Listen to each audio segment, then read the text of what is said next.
তুমি ওর একটা বেশি দিলা কে? তোর মধ্যে তো হিংসা কে? আমার পোলার একখান বেশি দিছে দিকে তোর ভিতরে কি একটু জ্বলিয়া পুড়ে যাইতাছে? পোলা করে এমনি একটু বেশি দিতে হয়। হ্যাঁ বাবা, তুমি সবসময় ওরে বেশি বেশি দাও।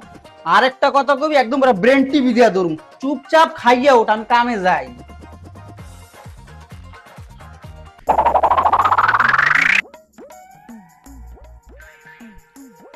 মা খাওয়া শেষ? আমার মানিক রতন, তুই ঘরে যা বয়, আমি প্লেটটা ধুইয়া দিতাছি।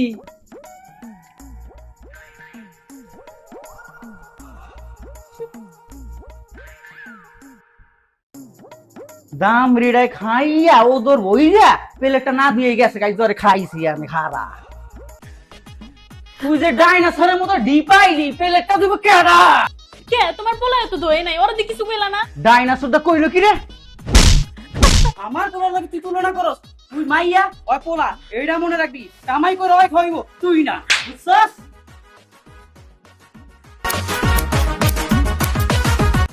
মা, আজকে জাম্পার জন্মদিন, আমি ওর বাসায় যাইতেছি। এখন বাজে কয়টা? 5টা বাজে, যাওয়া লাগবে না, যা। তুমি সবসময় আমার লগে এরকম করো।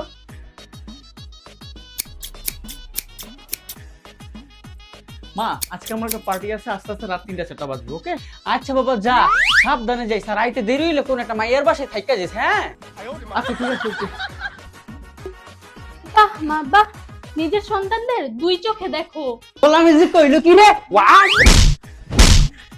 আমার 2টা চোখ দেখোস না, তো কয় চোখে দেখুম?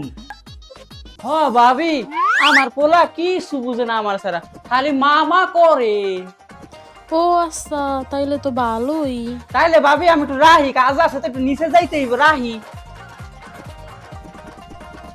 জান, তোমার মা ডারে না কেমন জানি ডাইনির মতো লাগে। জান, তুমি এটা নিয়ে টেনশনই করো না, বিয়ার পরে তুমি আমি একলগে রাজপ্রাসাদে থাকুম, আর আমার মায়ের একটা বস্তিতে রাখি আমি, বুঝছো নি?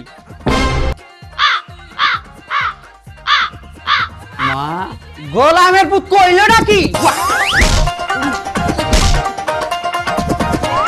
তোরে খাইছি।